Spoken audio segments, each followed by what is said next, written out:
The soft murmur of polite conversation, the clinking of crystal glasses, and the faint, sophisticated strains of a jazz quartet filled the grand ballroom of the Astor Hotel.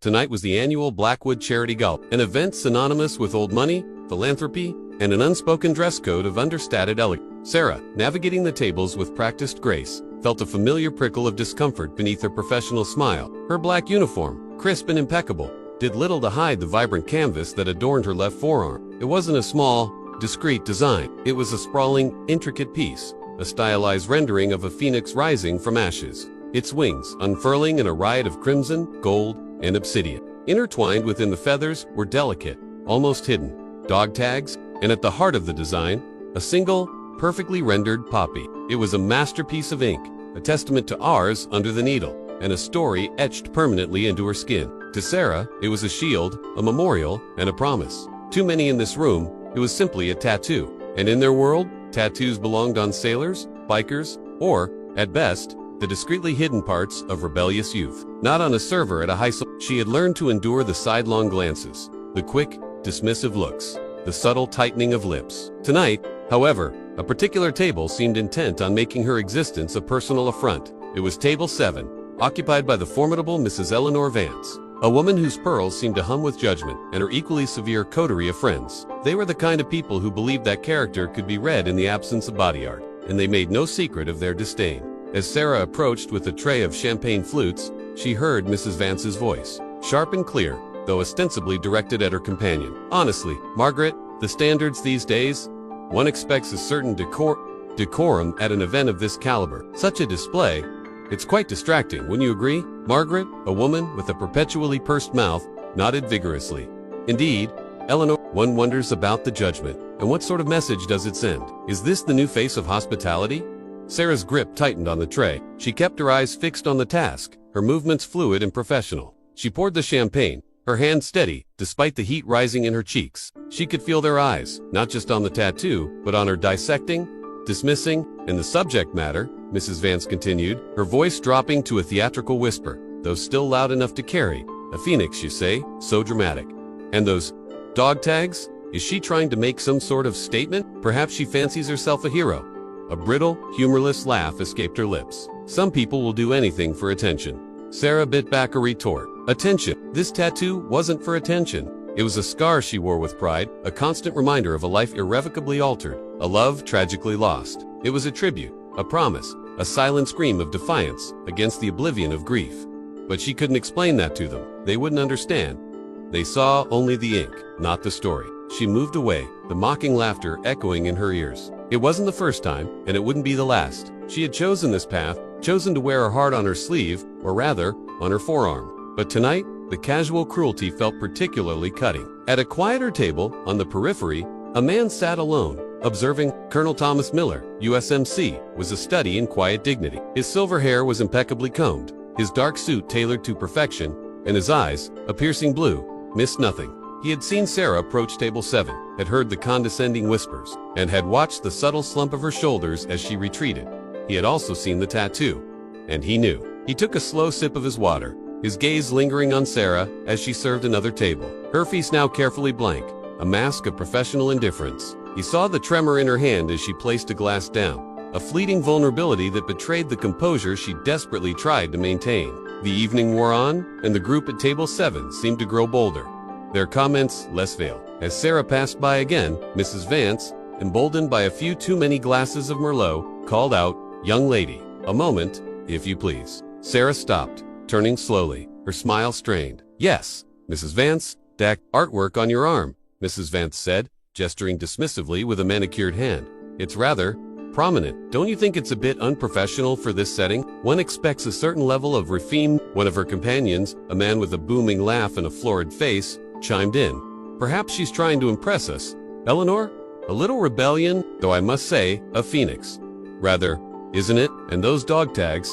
A bit much, don't you think? Unless she actually served.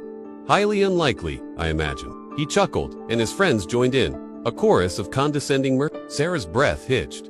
Her eyes burned. The words were a physical blow. She had served with honor, with courage, and with a sacrifice that these people could never comprehend. The tattoo it was a memorial to her brother, Sergeant Michael Phoenix Davies, who who had died in Afghanistan, and to her own time as a combat medic, picking up the pieces. The dog tags were his. The poppy was for remembrance. The phoenix was for the hope that she, too, could rise from the ashes of her grief. She clenched her fists, her nails digging into her palms. She wanted to scream, to tell them the truth, to tear down their smug facades. But she was at work. She needed this job. She needed to maintain her composure. "I apologize if my tattoo offends you, Mrs. Vance," Sarah said, her voice barely a whisper, laced with a tremor she couldn't quite suppress. "It has personal significance." "Personal significance," Mrs. Vance scoffed. "Everything is personal significance these days. It's an excuse for poor taste. Perhaps you should consider wearing longer sleeves, dear, if you insist on such. Permanent accessories." The man with the booming laugh leaned forward, a sneer on his face. "Or perhaps she should consider a different line of work, one where such personal significance isn't quite so visible." A tear escaped Sarah's eye, tracing a hot path down her cheek. She felt utterly exposed, humiliated, and helpless. The room seemed to spin, the polite chatter now a deafening roar of judgment.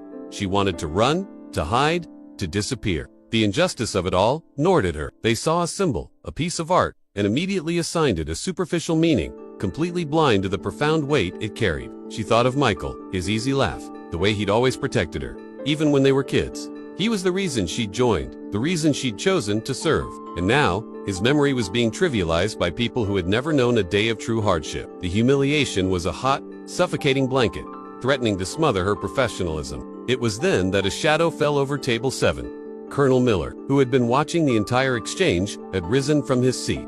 His movements were slow, deliberate, each step radiating an unspoken authority. A hush began to fall over the immediate vicinity as he approached, his presence commanding attention without a single word. He walked directly to table 7, his gaze fixed on Mrs. Vance and her smirking companions. The laughter died, replaced by an uneasy silence that spread through the ballroom like a ripple. "Is there a problem here?" Colonel Miller's voice was deep, calm, yet it resonated with a quiet power that commanded attention, cutting through the lingering tension.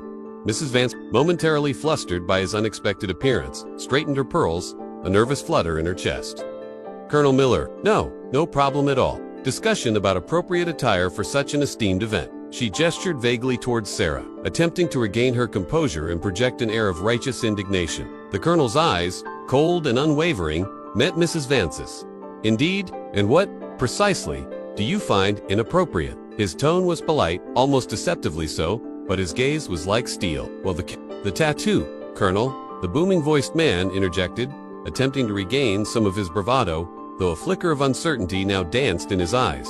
"It's quite garish, wouldn't you say? And those dog tags, rather tasteless, implying some sort of military connection when, clearly, she's just a server." He finished with a dismissive wave of his hand, a gesture that now seemed to shrivel under the Colonel's scrutiny. Sarah stood frozen, her heart pounding, a mixture of dread and a desperate, foolish hope swirling within her. She expected the Colonel to agree to side with the perceived decorum of the room, to reinforce the judgment she had grown so accustomed to, but his gaze remained fixed, unwavering, on the mocking man, a silent challenge in his piercing blue eyes. Then, with a movement that was both slow and utterly decisive, Colonel Miller reached up and began to unbutton his tailored jacket. The room, which had been buzzing with renewed whispers, fell silent. Every eye was on him, a collective breath held in anticipation. The jazz quartet's music seemed to fade into the background, leaving only the sound of his movements. He pulled the jacket off, revealing the crisp white shirt beneath, and on his left forearm, mirroring Sarah's, was a tattoo. It was the exact same stylized phoenix, its wings spread wide, vibrant and fierce, and intertwined within its feathers, unmistakably, were 2 dog tags, identical to the ones on Sarah's arm, and at the heart of the design, a single, perfectly rendered poppy. A collective gasp rippled through the ballroom. It wasn't just a gasp of surprise, but of dawning realization, of immediate understanding. Mrs. Vance's jaw dropped, her face paling to an ashen white.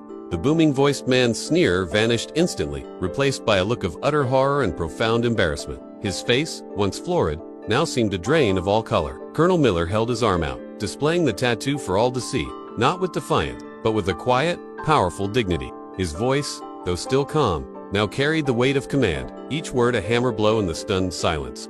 "This," he began, his gaze sweeping over the now ashamed faces at table 7. Their expressions, a mixture of shock and mortification, is a phoenix. It represents resilience, rebirth, and the enduring spirit of those who have faced fire and emerged stronger. He paused, his eyes softening as they met Sarah. A silent acknowledgement passing between them, a shared understanding that transcended words. The dog tags belong to my son, Sergeant Michael Davies, United States Marine Corps, who gave his life in service to this country in Afghanistan. He was known to his unit as Phoenix, for his unwavering spirit and his ability to inspire hope, even in the darkest of times.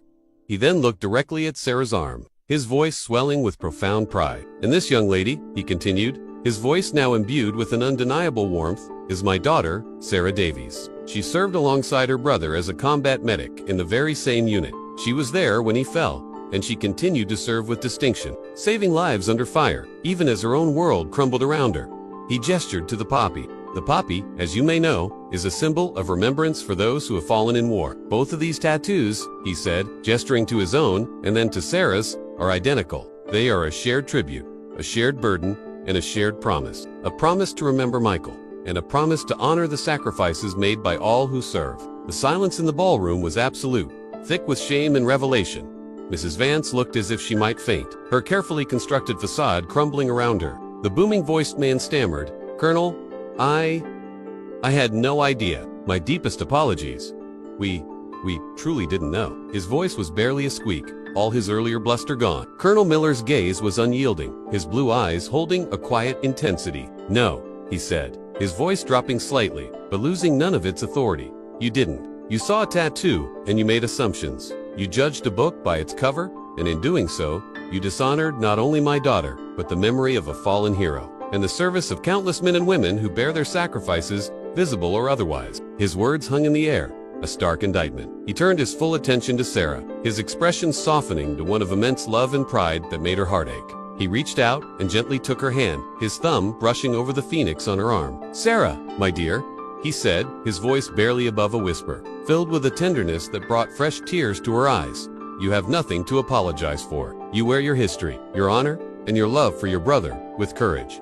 Never let anyone diminish that." Tears, no longer of shame but of profound relief and gratitude, streamed down Sarah's face. She squeezed her father's hand, unable to speak past the lump in her throat, overwhelmed by the sudden, unexpected vindication. The weight that had been pressing down on her for so long seemed to lift, replaced by a surge of warmth and validation. The atmosphere in the ballroom had shifted dramatically. Guests at other tables, who had been discreetly watching the unfolding drama, now murmured with admiration and quiet respect. Many approached Sarah and the colonel, their faces etched with sincere apologies and expressions of thanks for their service and sacrifice. A few even offered to buy them drinks, their gestures genuine and heartfelt. The air, once thick with judgment, now hummed with a newfound reverence.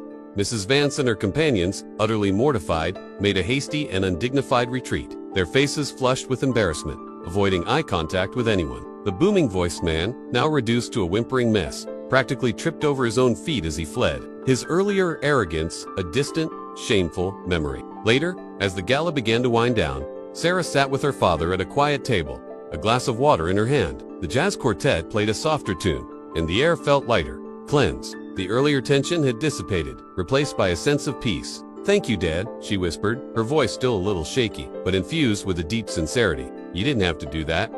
I'm so tired of the looks, the whispers, the assumptions. Sometimes I just want to hide it." He smiled, a rare, gentle smile that crinkled the corners of his eyes. "Yes, I did, sweetheart. No one gets to disrespect my daughter, especially not when she carries such a profound story. And you shouldn't hide it. Michael wouldn't want you to. He'd be proud of you, Sarah, for everything you are, everything you've done."